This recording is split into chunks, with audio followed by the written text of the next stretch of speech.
నమస్తే, good morning. ఈ రోజు వార్తల్లోని ముఖ్యాంశాలు తీసుకున్నట్లయితే ఫ్యూచర్ సిటీ పనులను స్పీడప్ చేయండి. ఎవరు? ముఖ్యమంత్రి రేవంత్ రెడ్డి అంటున్నాడు. నెలాఖరుకల్లా పరిపాలనా భవనం పూర్తి కావాలి, అధికారులకు సీఎం రేవంత్ రెడ్డి ఆదేశాలు.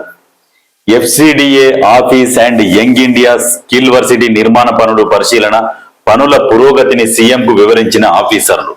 అయితే ఇక్కడ ఫ్యూచర్ సిటీని ఎంత తొందరగా అయితే అంత తొందరగా పనులు వేగవంతం చేయండి అన్న అధికారులకు ఆదేశాలు ఇచ్చిండ్రు. ఆ పనులను పరిశీలించిర్రు. ఎట్టెట్ల పనులు చేస్తున్నారు, ఏంది, తొందరగా అందుబాటులోకి రావాలి. వస్తే అప్పుడు మన ఫ్యూచర్ సిటీ కాదు, మన తెలంగాణ ముఖ చిత్రం కూడా మారుతుంది. ఇది అర్థం చేసుకోవాలి అందరూ. ఎందుకంటే అభివృద్ధి చేసేటప్పుడు ఏ పార్టీ అని చూడొద్దు. సరే, ఎవరన్నా కావచ్చు, ఏ పార్టీ అని ఉన్నాయి. అభివృద్ధి పనులు చేసేటప్పుడు అందరం సహకరిస్తేనే అభివృద్ధి పనులు వేగవంతమవుతాయి. ఎవరైనా గిట్లనే అడ్డుపుల్లు వేసి ఇది చేయొద్దు, అది చేయొద్దు, ఇది కమిషన్ల కోసం, అది కమిషన్ల కోసం అని కాదు. ఫస్ట్ ప్రయత్నం అనేది చేయాలి, చేసుకుంటూ పోతూనే ఉండాలి. సక్సెస్ అనేది మన వెంటబడి వస్తుంది. మనం ఎన్నో ఫామ్ హౌస్లో పండుకొని ఇవన్నీ చేస్తాం, అయ్యన్నెందుకు ఇవన్నెందుకు, రైతు బంద్ వేస్తే సరిపోతుంది, అయ్యే ఓట్లు పడతాయి చాలు అనుకొని కూర్చున్నాం. కాబట్టి ఇవాళ తెలంగాణ లాస్ట్ నుంచి రెండవది ఉన్నది. తెలంగాణ ఏర్పడినప్పుడు ఎట్లా ఉండే? ధనిక రాష్ట్రం అని ఉండే, మిగులు బడ్జెట్తో ఉన్న ఏకైక రాష్ట్రం మనదే ఉండే. అటువంటిది ఇప్పుడు అప్పులలో కూడా ఇక నెంబర్ 1కి అయిపోయింది. అంటే పరిపాలన చేతగాక, పరిపాలన అనుభవం లేక రాచరిక పాలన చేసి ఓట్ల కోసం కకృతి పడి రాష్ట్రాన్ని మొత్తం పీల్చి పిప్పలు చేసి రక్తం దాగిరు. కుక్కలు చింపిన విస్తరణ చేసిరు తెలంగాణని. పేరుకేమో చెప్పిరు, బంగారు తెలంగాణ చేస్తాం, అది చేస్తాం, ఇది చేస్తాం. అది చేయలేక ఇట్లా పడేసి లాస్ట్కి ఇప్పటికన్నా పనులు వేగవంతంగా జరుగుతున్నాయి.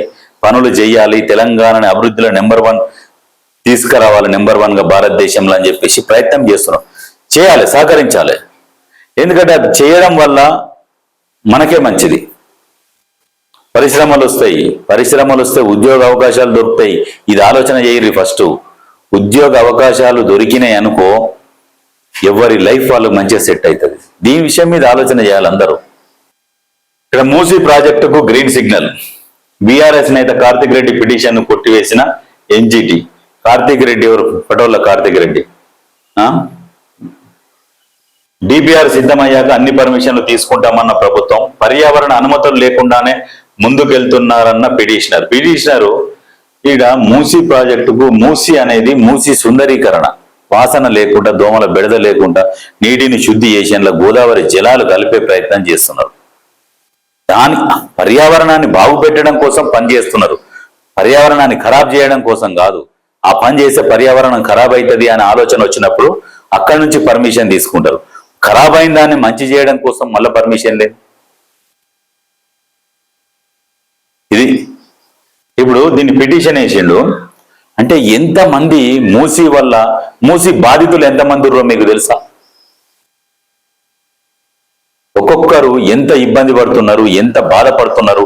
ఆ మూసీ వాసనకు, ఆ దోమలకు నిద్ర లేని రాత్రులు గడుపుతున్నారు. ఇప్పుడు వచ్చి చూడూరు, ఎండాకాలంలో మూసీ ప్రభావం ఎట్లా ఉంటది అనేది మూసీ దగ్గర ఉన్నోన్ని ఒక్కసారి కదిలిచ్చి మాట్లాడితే మీకు తెలుస్తుంది. ఈ ఎండాకాలంలో వచ్చి మూసీ దగ్గర పండుకోరి, మంచం వేసుకొని మెత్తగా మూసీ అంటే కొంచెం దూరమే పండుకోరి, 200-300 మీటర్ల దూరం పండుకోరి. ఇప్పుడు వీళ్ళు చెప్పేది ఓన్లీ 50 మీటర్లే బఫర్ జోన్. మీరు 200 మీటర్ల దూరం పండుకోరి, ఆ మూసీ వాసన తెలుస్తుంది. 1/2 కిలోమీటర్ దూరం పండుకోరి, కొని మూసీ వాసన వస్తుందా రాదా తెలుస్తుంది మీకు. ఎంత ఘోరంగా ఉంటది. వస్తువులు ఖరాబ్ అవుతాయి, ఆరోగ్యాలు ఖరాబ్ అవుతున్నాయి, రకరకాల ఇబ్బందులు మూసీతోని. దాని పంట తింటే కూడా దాన్ని ఈ మూసీ వాటర్ కింద పోచంపల్లి దగ్గర నుంచి ఇంకటి నల్గొండ దాకా మూసీ ప్రాజెక్టు కింద పంటలు పండుతున్నాయి. ఆ పంటలు దీన్ని ఎందరో అనారోగ్యం పాలవుతున్నారు.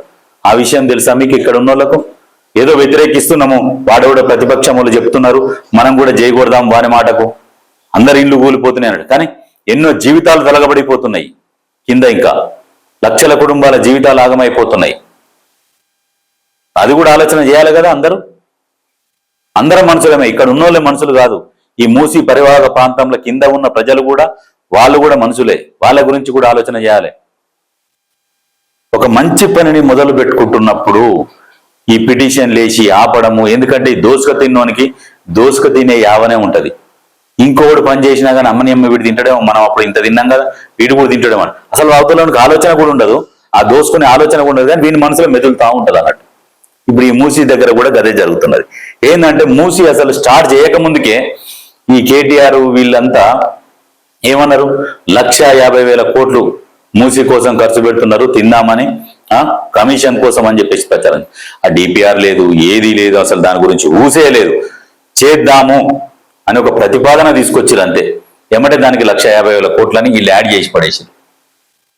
ఎవరు? కేటీఆర్ బ్యాచ్. మొన్న ఏమన్నారు, గాంధీ విగ్రహానికి 5,000 కోట్లని ఒకనే ప్రచారం చేశారు.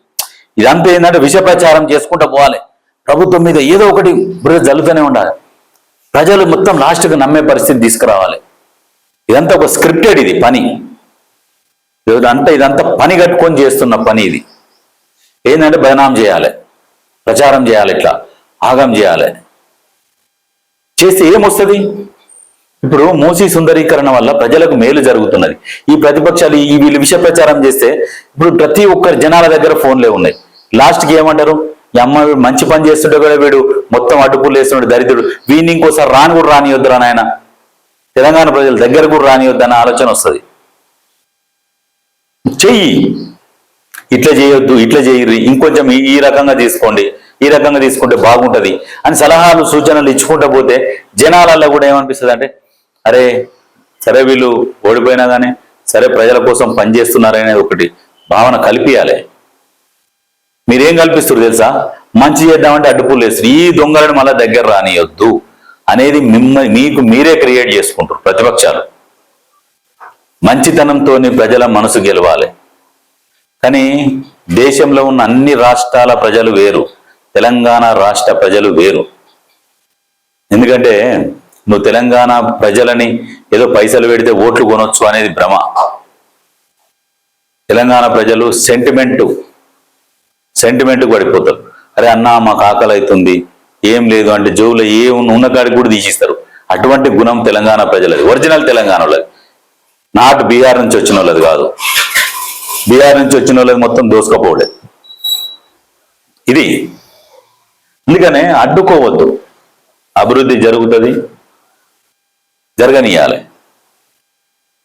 మూసీ అంటే మూసీ ఇప్పుడు ఉత్తగానే మూసీ పేరు చెప్పి పైసలు దోసుకునేది కాదు. మూసీ సుందరీకరణ, దాంట్లో గోదావరి జలాలు ప్రవహిస్తుంటే అప్పుడు తెలుస్తుంది ఆట. ఇప్పుడు ఆ ప్రవహిస్తుంటే దాంతో పాటు చుట్టూ పార్కులు, విజ్ఞాన మందిరాలు, లైబ్రరీలు, చిన్న చిన్న ఇండోర్ స్పోర్ట్స్ పార్కులు, ఇట్లా కంటిన్యూ, ఇట్లా 1 by 1 అట్లా కంటిన్యూ ఉంటాయి. ఎందుకంటే ఈ సిటీ సరౌండింగ్ లో మొత్తం అవే ఉంటాయి. దానివల్ల ఎంత మంచి జరుగుతుంది? చుట్టూ చెట్లు, ఆ చెట్లతో ఆక్సిజను, ఏది ఆ బఫర్ జోన్ ఏదైతుందో అందులో మొత్తం చెట్లు, ఆ చెట్లతో ఎంత బాగుంటది? ఆలోచన చేసుకోవాలి, చూద్దాం ఎంతవరకు సక్సెస్ చేస్తారనేది మనం కూడా వెయిట్ చేయాలి కదా. అదొక మంచి కార్యక్రమం, అది చాలా పెద్ద కార్యక్రమం, మామూలు విషయం కాదు. మూసీ ప్రక్షాళన అంటే అది అసలు ఎవరు ఎత్తుకోరు, అది దాంట్లో ఏముండదు, పెడుతూనే ఉండాలి. చేసేటోడు కూడా దమ్మున్నోడే తీసుకుంటాడు ఆ కాంట్రాక్టు, ఎవరు పడతాలు తీసుకునేది కూడా కాదు. అది ఏదో కాళేశ్వరం కట్టిన 30,000 కోట్లతో స్టార్ట్ చేసి 1,50,000 కోట్ల దాకా పెంచినాం, మింగినాం. అది ఎన్నో అడవిలో ఉంటది ప్రాజెక్టు, దాన్ని కడుతుంటే ఎవడు చూడడు, చేస్తుంటే ఎవడు చూడడు, ఏముండదు. ఈ మూసి తెలంగాణ నట్ట నడమ నుంచి పోతుంటారు. ప్రతి ఒక్కరు ప్రతిరోజు ప్రతి పనిని గమనిస్తూనే ఉంటారు, ఏం జరుగుతుంది, ఎట్లా చేస్తారు అని. అక్కడెక్కడో చీకట్లో చేసే పని కాదు మూసీ సుందరీకరణ, గుర్తుపెట్టుకోరి. ప్రతిపక్షాలకు కూడా మేము చెప్తున్నాం, మీరు దయచేసి సహకరించురు ప్రభుత్వానికి. సరే ఇన్ని రోజులు మీరు 10 సంవత్సరాలు పరిపాలించరు, గుడ్డి గుర్రాల పనులతో మీరు వీకింది లేదు, చేసింది లేదు. ఉన్నది ఒక్కటే కాళేశ్వరం కట్టారు 10 సంవత్సరాలలో. మీ హయాంలోనే కట్టారు, మీ హయాంలోనే కూలిపోయింది. ఇదైతే వరల్డ్ రికార్డ్. ఇది మీరు చెప్పారు ప్రపంచంలోనే అతిపెద్దదని అంటారు, ప్రపంచంలోనే వరల్డ్ రికార్డ్ ఇది. ఎందుకంటే మీ హయాంలో కట్టి మీ హయాంలోనే కూలిపోవడం, ఇంతవరకు ఏ ప్రాజెక్టు కూడా ఎక్కడ కూడా కూలిపోలేదు అంత తొందరగా. తాతల నాటి కాలంలో కట్టిన, స్వాతంత్రం రాకముందుకున్న ప్రాజెక్టులు కూడా ఇంకా గట్టిగా స్టాండర్డ్గా ఉన్నాయి. మీరు కట్టినే అట్లున్నాయి నాసిరకం. పైసల కోసం కకృతి పడ్డందుకు అట్లయిపోయింది కాళేశ్వరం. అందుకనే మిగతా వాళ్ళు కడుతున్నారు కదా, వెయిట్ చేయరు, చూడు ఎట్లా చేస్తారు పనులు అనేది.